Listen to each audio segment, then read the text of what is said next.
Good morning, good afternoon, or good evening, wherever you might be in this fine world. You are listening to the Startup Selling Show, talking sales with Scott Sambucci. That's me. Today's episode is a guest episode, and today's guest is a returning guest. It is Andy Mowat. Andy is the CEO of Gated. And the first thing I'm going to do is give you his email address, andy@gated.com. Why? Because his whole purpose in life right now is to solve email and the email deliverability, the email overwhelm that we're all getting each and every day in our inbox. Prior to founding Gated, Andy has run marketing and operations at three, not one, not two, three unicorn startups, Upwork, Box, and most recently, Culture Amp. His vision and expertise set the tone for the entire Gated team. And everything that he does at Gated actually started when he was leading go-to-market operations at Culture Amp. You'll hear more about that story in just a couple of minutes. Like, let's face it, we all get too much irrelevant email, right? And so Gated is a free intelligence solution that reduces the unwanted email and benefits charity. So basically the way it works is when you set up Gated, you're challenging your unknown senders, your unknown email senders to donate in order to reach your inbox. So, hey, you want to send me that email? You want me to read that email? Cool. Pop $1 into and donate to my favorite charity, and I will at least read your email. That's how Gated works. One of the things that's really great about email is that, or about Gated, is that it reduces your inbox volume by 43%. And while some of you as sellers are probably listening to this going, no, I need to reach my audience. I need to be able to send out emails. I need to be able to batch and blast my audience. Guess what? What their research has found is that reply rates from emails when people donate to Gated users go from as low as 1-2%. We all know those reply rates when you're sending out those email blasts, 1 or 2% would be considered good.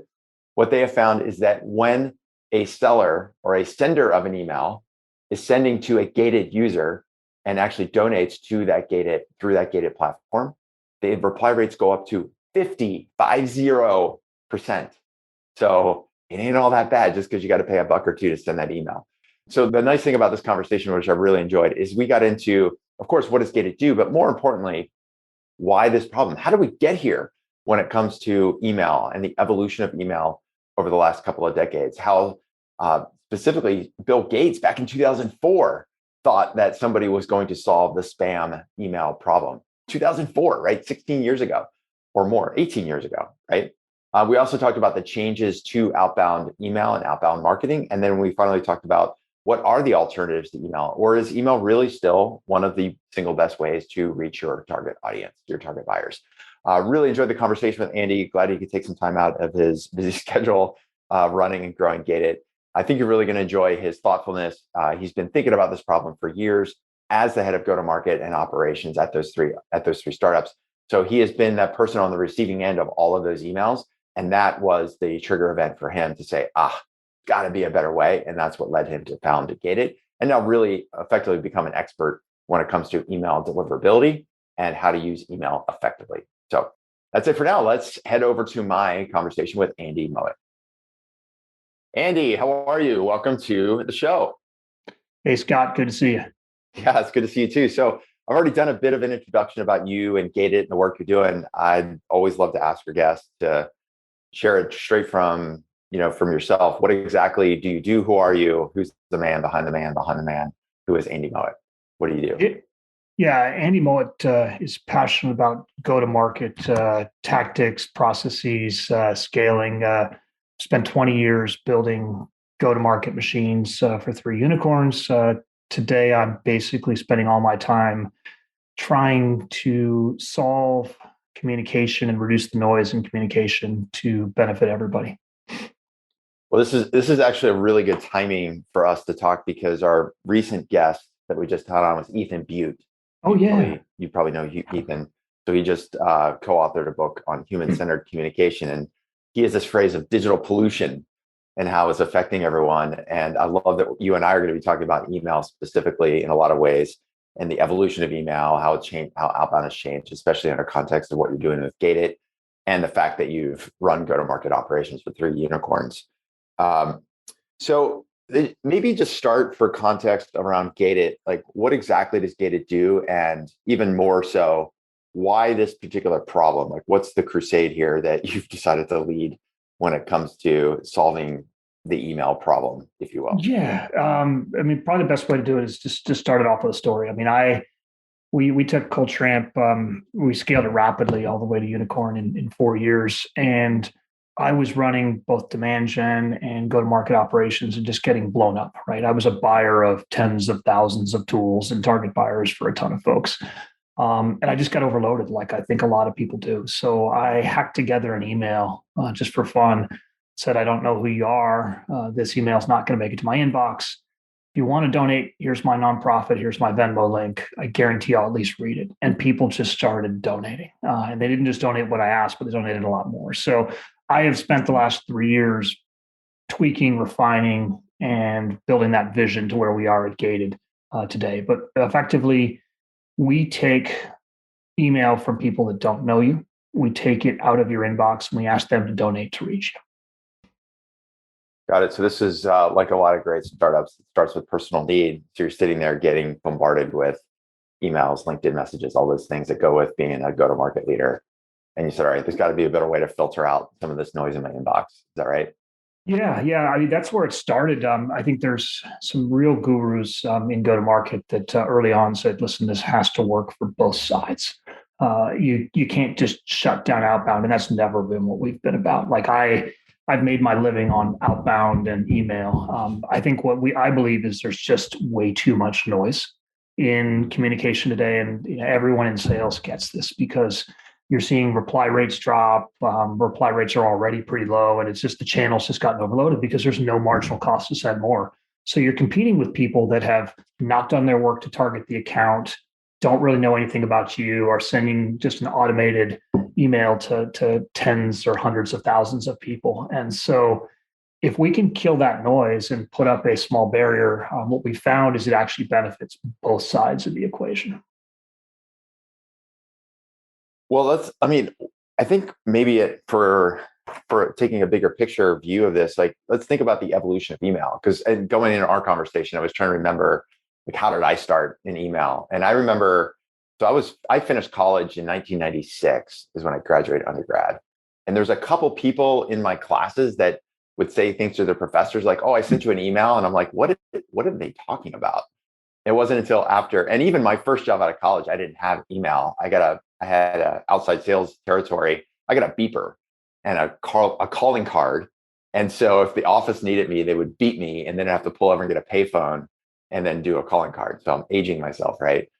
My first real email account came when I started selling college textbooks at Prentice Hall, which is now Pearson Education. And I remember getting this like application and opening up email and emailing people to the home office, asking questions about products, because now I'm out there selling college textbooks for my apartment in Charlotte, North Carolina.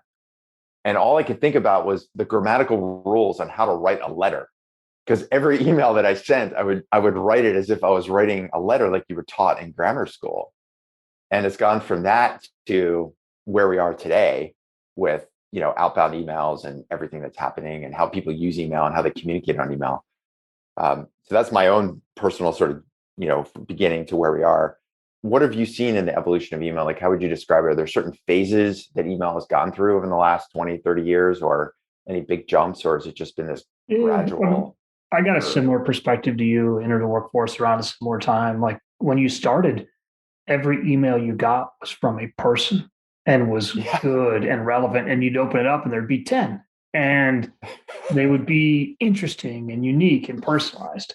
But, we've gone on this journey where we've automated every single piece of that, right? Like you can buy as many contacts as you want. You can target these different things. You can send emails. I remember I was at Culture Amp and somebody showed up and they said, some vendor, "Hey, so I have an email blast going to 800,000 HR professionals. Do you want in?" And I was like, that just sounds terrible. Like that is just not a. Do you want in? I don't want my brand associated with that. No, I don't want to pay for it. Or our brand. And so that's where the world's come, right? Where you can go buy a list. And there are ethical people that are doing incredibly great targeting and picking the right accounts and just running a terrific ABM strategy. And I believe in the value of outbound, but there's just so much noise. I mean, I got an email from China for a shoe manufacturer or custom shopping carts. These are two I got in the last week. And this stuff is just not targeted. And if there was any marginal cost whatsoever, it wouldn't bother to send to you, but they do. And so that's the world that we're now living in. It's just a world full of just tons of noise. And it's hard for legitimate senders that have done a great job of targeting you to even reach you anymore. Yeah, that's it. The phrase marginal cost. I was talking to my wife about our conversation. She's a PhD economist, and I was explaining a little bit about what Gated does and how you think about this. And I was trying to understand like what's the economic model. And the problem with email is that it's effectively free, right? There's no marginal cost other than like adding more emails to your list before you send it. And so as you compare it to other, what you might call public utilities, whether it's power, water, other things, like if I want to turn something on in my house, I pay for it, right? If I want to send something in the physical mail, I can get a bulk rate if I want to, but I still got to pay for the postage. There's a cost associated to that. Whereas email, there's no cost other than a little bit of time. Any other marketing channel, if two marketers or two people want to reach somebody, they bid it up and one person wins. In email, everyone can send. So what ends up happening, we have the fundamental problem of the commons, right? We've seen it in the environment. We've seen it everywhere. In 2004, Bill Gates was asked, Bill, aren't you worried about spam? He said, no, somebody will put a marginal cost on email or a postage stamp and it'll solve it in 2 years. I think he even said he might solve it. We actually have one of his former technical partners that worked for him at Microsoft that spent a couple of years on the problem that invested in us. So I have studied this for a long time. And the theory of what we're doing has been out there for a while. A lot of people have tried it. I think we figured out some unique things where we're able to deliver it in a way that actually works. So we're having a lot of fun with it for sure. Why has it, if Bill Gates identified this in 2004, if he was that prescient about solving the spam problem, why has it taken this long, or why hasn't somebody solved it sooner? I think there's so many parallels in so many different spaces where, you weave things together in the right way, it works. I don't want to, we've got a lot of kind of unique insights that we figured out through trial and error. So we're not sharing them all. But in its simplest form, like people don't need another tool. So we are not, I think a lot of people fail because they've tried to build like complexity into something that in theory should be very simple if you do it right. And so the art in what we've done is we've made something that can be really complex just work. And so we always say, there's plenty of tools out there if you want to manage the mess 2 times faster. Gated's focused on stopping the mess from ever happening in the first place. Got it. Yeah, it's interesting because I can't remember the exact podcast episode, but I listened to Reid Hoffman's Masters of Scale pretty regularly, and he, on a recent episode, was talking about how oftentimes he'll meet a founder who isn't aware that there were previous attempts to solve the problem that this founding team is trying to solve, and he actually likes the fact that they don't know that there was a previous attempt because now they're looking at it with fresh eyes. But they don't realize a lot of what they're building is built on the foundation of the previous attempts. Yes.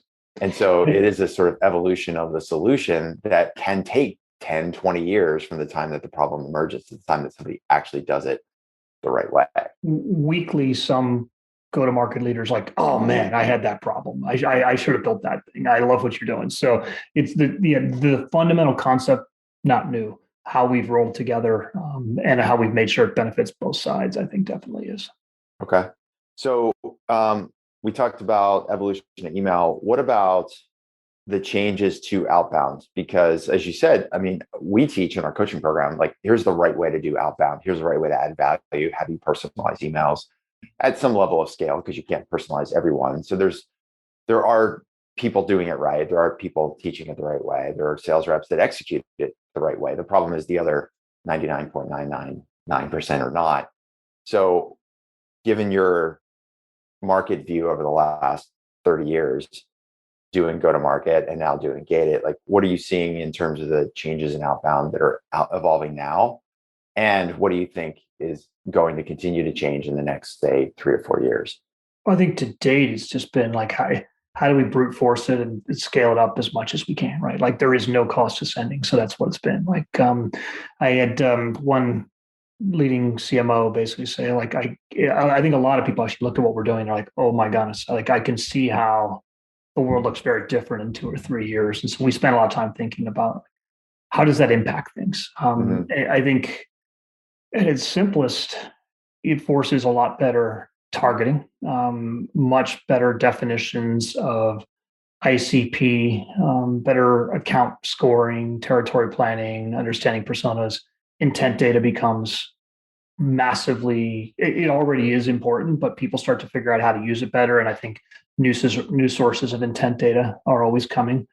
I think there's the concept of mass email that is unmonitored, I think should just go and die. Mm-hmm. If somebody's sending from marketing at or hello at, or my favorite one is no reply at, like, please don't send those anymore. Like, I fundamentally believe, and I think Gated's built to force this behavior, is a person, you should want to hear back from somebody you have emailed. If you don't, why are you sending that email in the first place? That's better as a digital ad or whatever else it is. And so a lot of what we're doing is both, we've been very thoughtful about it, but also about the impacts that we create over time. And so, I'll pause there if there are any questions, but I've got kind of one more thought. I'm happy to go deeper on around like how I see the impact of what we're doing. Yeah, I do want to hear the impact. What I'm curious about is something you mentioned, like a couple examples are intent data or being able to better segment target populations so that if you're sending out those emails, they have a higher likelihood. Is that like under this idea of like changes to outbound, is that what fundamentally like needs to happen? Or is that because whether or not somebody's using Gated, right? We know that the batch and blast, if you just add yourself to yet one more email in the inbox, it's likely to get ignored. But today it works, right? Like if you say, yeah, all you got to do is send more, right? Like it's a numbers game. You just have to send more. It doesn't cost you any more to send more, so send more, right? And hit people, and you hope you get them at the right times, and you hope your domain reputation like survives. People are legit. I mean, today we've got a group of email hackers on the other side that we've become friends with and we spend a lot of time with, that we start to understand like all the tricks, right? I mean, literally people are firing up like Google emails, sending, like using systems to do it. And when that email gets tired, or when the delivery starts to fall, they just route to the next one, right? So these, until Gated exists, this stuff will continue to happen. But I think, and so, yeah, I don't think there is no incentive to spend time on target. Right now the incentive is to focus on volume rather than quality content targeted today. We're trying to change that. All right, folks, we are off and running in my conversation with Andy Mowat. And listen, we're talking about email and email strategies and how do you reach the people that you want to reach on the buy side of your sales equation. Well, look, if you're a startup CEO, if you're a startup founder, if you're an early stage B2B tech founder, and you're looking to ramp up and scale up your sales process, outbound email, handling outreach is going to be a key part of your growth strategy. And guess what? That's one of the main things that we do every single day when we work with startup founders in our sales coaching program called Startup Selling. So listen, if you're one of those people that's thinking about how do I start expanding off of those early customers? How do I get and break through that $1 million barrier? How do I make that jump from 1 to 3 million or 3 to 10 million? And that outbound has got to be one of the ways that you can reach your target market, you can reach your target buyers so you can make the impact that you want to make with your company, then chances are we can probably help you out with that. So if you want to learn more about Sales Qualia and the coaching program that we do, one of the best ways to do that is really just, first of all, join one of our live events. Every single month, I'm doing at least one, in most cases, 2 or 3 free sales trainings. These are sales trainings that are designed to help you with tactics and strategies, to teach you the strategies, the systems and skills that you're going to have to develop and build in order to ramp up and scale up your startup. So it's a great chance for you to come in to one of these classes, one of these webinars, one of these trainings that I'm doing to learn a specific skill that you can apply right away. And then you can kind of check out how we think about things, how we think about sales process, how do we think about building out that sales playbook so you can get more repeatable, scalable sales. And then if it feels like we could be a fit for each other, then we can always spend some time on the phone and talk about your company and how we might be able to help you out. So best thing to do to join one of those next live events, just go to salesqualia.com salesquality.com. Right there on the homepage at the top navigation bar, you'll see a link that says live events. Go ahead and click that button. It'll show you all of the upcoming webinars, live events, trainings, anything we've got coming up on the calendar. And you're welcome to just register for one of those. After you register, then our team here will get you set up with the workbooks, the worksheets, the Zoom link, everything else you need in order to join us for those live events. Get trained, get some new sales knowledge, get some new sales skills, and get you on your way. So head over to salesqualia, QUALIA.com, sign up for the next live event, or also you can add yourself to our newsletter. You can download a copy of my book, Stop Hustling, Start Scaling. Lots of cool stuff over there at salesqualia.com. So if you haven't already, check that out. Head over there, get yourself on our list so we can keep you up to speed with everything that we're doing here to help founders just like you. All right, that's it for now. Let's head back to my conversation with Andy Mowat. I want to play devil's advocate here because I think there is an incentive to provide better value or targeted emails or more personalized emails because the reply rates are better, right? So if you're thinking, I guess maybe it's a difference between a marketing versus sales of application, right? If I'm doing marketing and somebody says, I have 800,000 people on my HR list, you want in, their strategy is numbers. Yep. If I'm a sales rep, a tech startup like Culture Amp, or I'm a CEO, a founder of an early stage company, and I'm just trying to get my first million in revenue, I can't just batch and blast because I'm going to damage my brand.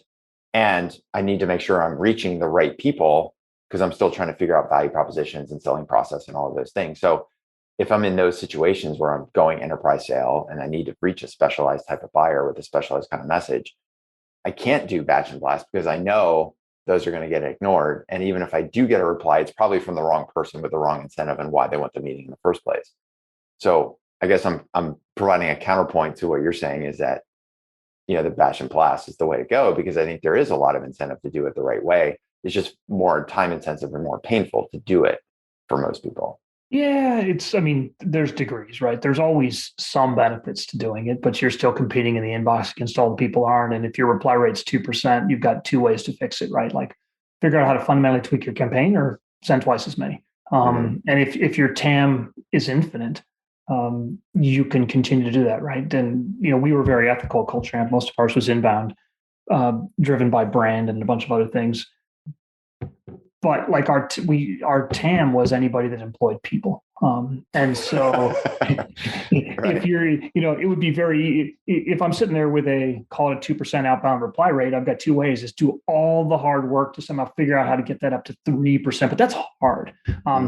Or just send twice as many. And so there's the marginal cost that you're talking about versus marginal benefit. The cost of figuring out how to get from 2 to 3% is really high, versus the cost of just doubling the list size is really low because I could just spend for those lists or procure those lists somehow. Now there are certain companies that are in, very narrow niches. One of my favorites, it's like Gainsight. Now I've spent time, with Nick and Anthony and the whole crew and Mike and all those different folks. Super smart. And I think Mike Manheimer, who used to run demand gen over at Gainsight, had the really interesting insight. He's like, if your TAM is infinite, gated is less, you're going to be able to move and just move to a different target group. But if your TAM is narrow, you're going to have to pay attention to it a lot faster, right? And so I think people that have smaller and more narrow TAMs, and Gainsight's got, software companies that are doing customer success with SaaS, right? And so there's only so many of those people that exist. And so they've got to be more targeted, more disciplined in what they do than other people. But there's other people hitting them from different sides, and so you're still competing against all that noise. Okay, so is that an argument that there's like even your market with gated is in itself has different segments, because a company like Gainsight, maybe for them, and that's another related question, which is like there's a buy side and a sell side. So if I'm on like in your case, you're the head of go-to-market operations, you're getting this bombardment of email. So you want to have a tool like Gated to prevent getting these constant emails in your inbox and gumming up your day, versus if I'm a buyer or I'm a seller, right? Why would I want to use Gated? Let me tell you why you'd want to use Gated. Your reply rates, industry averages, 1% to 2% and falling year over year. With Gated, if you donate, and our average donation is about $3, your reply rate will average about 50%. So we can 25x your reply rate. If an opportunity, and you just do the math on that, and we've sat down with some of the top SDRs, leaders in the country, and done the math and pressure tested. Like, if an opportunity is worth $3,000, $4,000 to you, a qualified opportunity, like you pay that all day long. Mm-hmm. So as a seller, now I'm curious, like if I'm emailing out to my market and most of my market, let's say, is not using Gated right now, would I want to introduce that somehow to them to say, I'm going, like, here's a list of 50, like if I'm doing outbound for my company, here's a list of 50 target accounts that are seed funded B2B startups that I know I could help. I could easily just batch and blast if I want to, or I could do a really good job with value-driven messaging and make sure it gets their attention.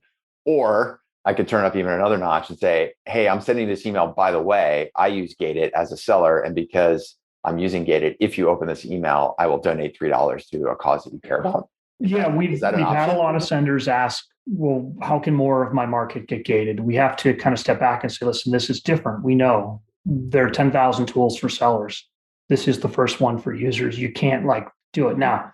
We're having some interesting conversations, and a lot of senders are spreading our word because they realize this. I hear from people all the time, like, if you told me who was gated, I'd back the truck up and donate to reach those people if they're in my target. Yeah, we just target the ones using Gated. Yeah. So like it's easy the concept of it. And so we spend a lot of time thinking of like, could we put that field into Clearbit, which is like gated, and would that violate our users' fund? Because we're built for users. Would that violate our users? And we don't think it would, because what it would actually do is force senders to send you a more customized targeted email and think, and maybe not even send that email in the first place.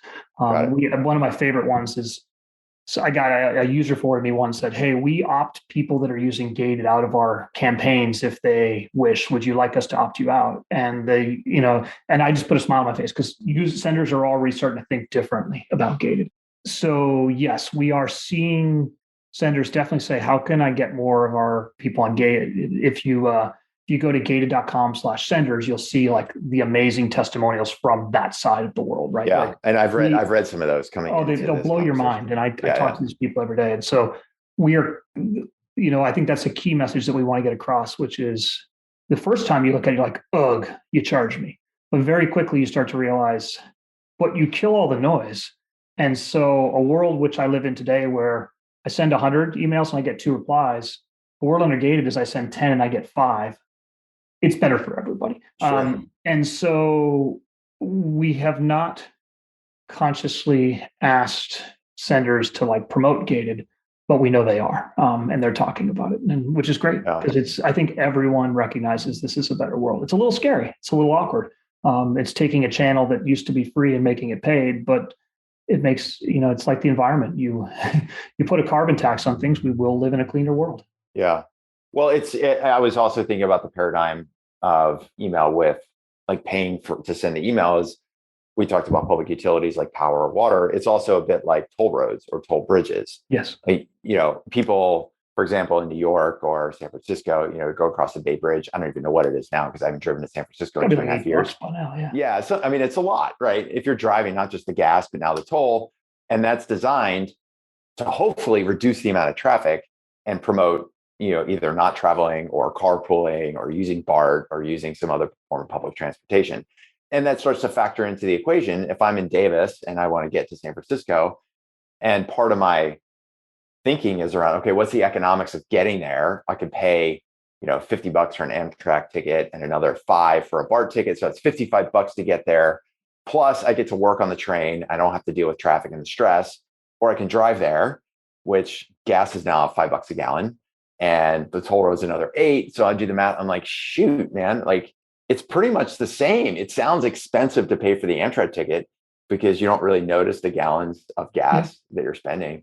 But that's the idea of a toll road or a toll gate, is to reduce the traffic and help force other forms of travel. So it's kind of the same here. This toll is a tax that's designed to make sure people who want access to that thing are willing to pay for it. You're right. There are some implications social-wise that we also think about too, right? Like we early on saw that people that were interviewing, that got put on people's calendars, were never actually emailed anybody, they'd get a challenge back. And so we went out and solved that problem. There are maybe like college students that are trying to get their first job. And so we think about how to make sure that, like, while we're doing this, it isn't creating like a more unjust society. So those are some of the things we definitely are like hyper conscious about. And at the same time, the vast majority of all of this money that's coming through Gated is going to nonprofits themselves. And so we think that's Yeah. an important piece. But yeah, it can benefit a lot of people if we do it right.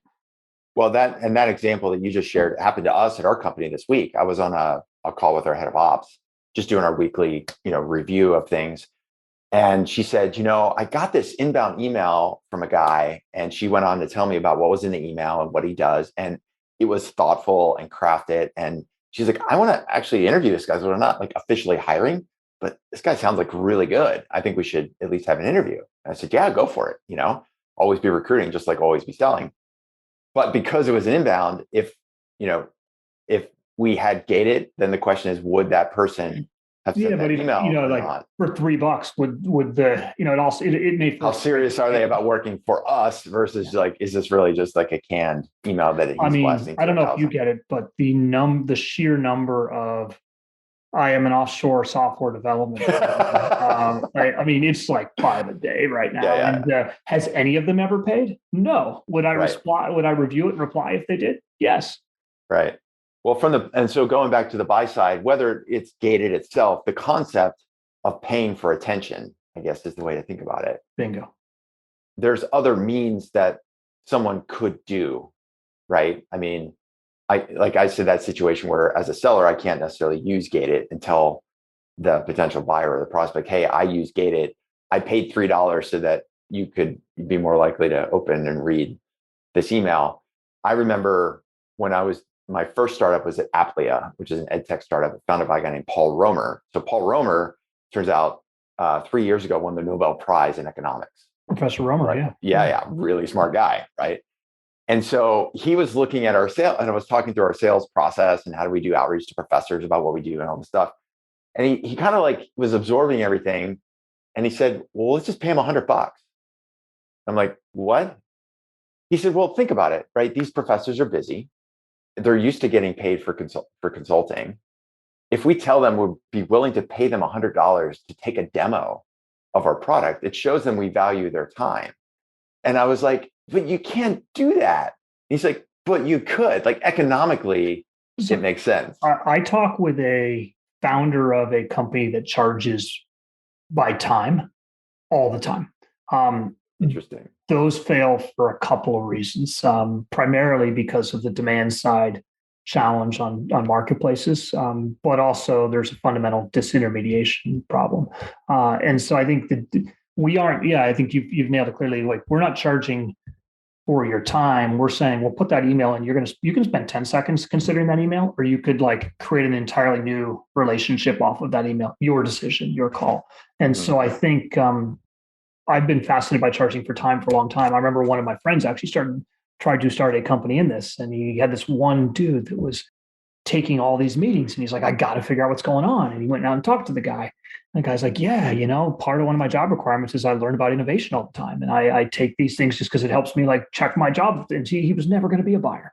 And so the fundamental problem is I'll pay $2,000 for the right person, but it's an imbalance. And so it's hard. It's really hard to balance that marketplace. Well, I guess in that example I was saying with Romer was he was willing, as a seller, willing to pay the buyer to do the demo. No, I understand. As a seller, I would pay $2,000 for some of my opportunities because that's what a qualified opportunity is worth. But the problem is you don't know which ones and where do you pay. And then like the reality is, have you ever done a timeshare? Have you ever sat in on one of those? I know of them, but no, I've never sat in one. But the like you will pay any amount of money to get out of that once you've gotten into it, right? Because you all of a sudden no longer control your own time. You have to listen to this guy or gal just sell you this stuff that you don't want. And so I'm very personally reluctant to sell my time ever. I think that then you have a hold on my time, which is more valuable than whatever dollar amount it is. And so I think that it creates a really weird, awkward set of incentives around that. And there definitely are a lot of companies trying that, but I think it's hard. Yeah, it's interesting too, because if you think about any kind consultant or say a financial advisor, attorney, insurance, professional, oftentimes they'll charge by the hour. Accountants charge you by the hour. Legal people charge you by the hour. And oftentimes when people come to our coaching program, they're like, well, how much do you charge per meeting or how much is it per hour? And I'm like, well, it doesn't work that way. Like you pay one fee per month, you get all of this stuff. And our job is to help you optimize that investment because I feel like there is an adverse incentive. If I'm charging by the hour, I actually want you to take longer to get to the answer. Like I'm taking jujitsu classes and our coach constantly jokes when people are screwing up what he's trying to teach. He's like, thank God I charge you guys by the month and not by the belt because it would take forever for you guys to pay me if I charge you by the belt. So he jokes that way, but it's true, right? It's better for him to get paid by the month as opposed to paid by the belt because for him, it's trading time for money. He can't control whether or not somebody moves up the belt. But there is an adverse incentive, in my opinion, to do that because I want people to take longer to get the answer if I'm charging by the hour versus charging by the result or a flat fee of some kind. Yep, couldn't agree more. Interesting. Well, so as we wrap up, I mean, we've been talking a lot about email, and I wanted to get your perspective on alternatives to email, right? Is there, because I've seen lots, I mean, I myself, right, I use LinkedIn pretty frequently on a daily basis, and it's targeted and it's personalized. So I'm not doing that, hey, I'm a software developer from offshore in India. But so there's LinkedIn, there's text, there's, in some cases, Facebook or Instagram messaging. There's, Slack channels that get set up in communities. There's all kinds of ways for a seller to reach a buyer that's not email. Yep. So is there an argument for or against email in general? Is like email running its course and saying like, hey, everyone's bastardizing email. So everyone's just going to like stop using email because it doesn't work and use these other channels instead. Well, if we don't put a cost on the environment, we're all going to have to move to Mars. If gated does not soon exist, email will die. We're here to save it from itself. But I look at it this way, which is sales and marketing is going to test and find every channel possible. When you're the first person in a new channel, like it's always going to have higher returns. And so like everybody should be testing every channel. And I think the beauty of a market economy is we're going to overload that channel until the returns go down to zero, right? So see Clubhouse.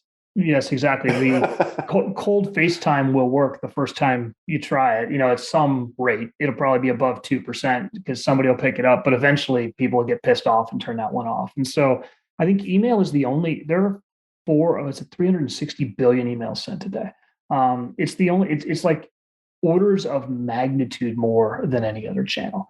It's also like hardwired into the unique identifier into sales and marketing. It is also like easy to scale. Like, I mean, there is SendGrid that is and MailChimp and all these other ones that can send a million emails at a time. Like there will eventually be, there are companies working on automated marketing on text. Eventually people are going to start to turn that off because that's a much more personal and private channel. So, I mean, I think anything works. I'm a big fan right now of the community play, but like that'll get played out as well too.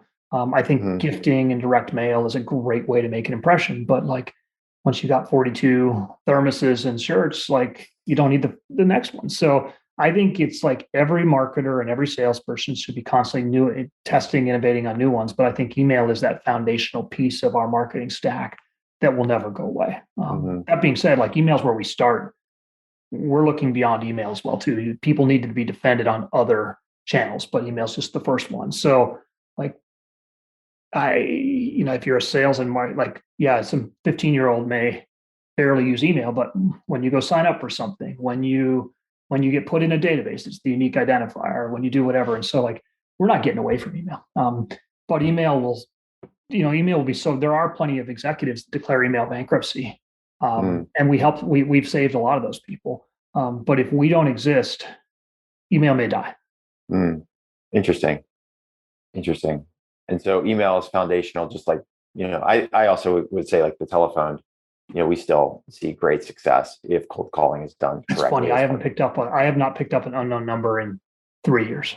Really? Yeah. I mean, we still, I mean, doesn't work independently as like, if I only email somebody, it doesn't always mean I get the meeting. Just like if I only were to call somebody, but as part of a sequence that's well thought out and crafted and value-based, email, phone calls are actually still highly effective. Let me ask you this question I do not understand. If you're cold calling and you get a voicemail, why don't people leave messages? It's a free. That's a mistake that people make. That's one of the first things we teach. Yeah. It's like, I will listen to your voicemail. I'm never going to pick up your call. No, you won't listen to the voicemail. You know what you'll do? You'll read the voicemail.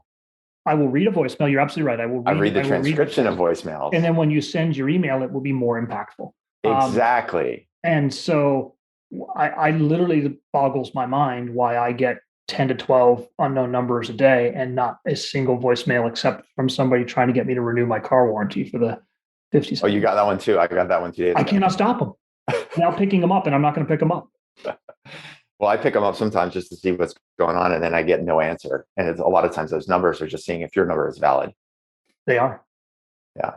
So, all right, man. Well, look, I know we're coming up against the time, and it's been great talking to you. I wish we could spend more time together. Maybe we'll have to do a part 2 as you continue to develop other channels and defend other channels. I like that because you definitely feels like you're on the crusade, and having all the experience you've had in go-to-market, I think, is a great foundation for tackling this problem. So thanks for joining us on the show. Is there any, what would be a place where you would want people to reach you or learn more about Gated, or is there any shout outs you want to make about any causes that you care about? I love this question. It's my favorite question. Andy@gated.com. Feel free to email me.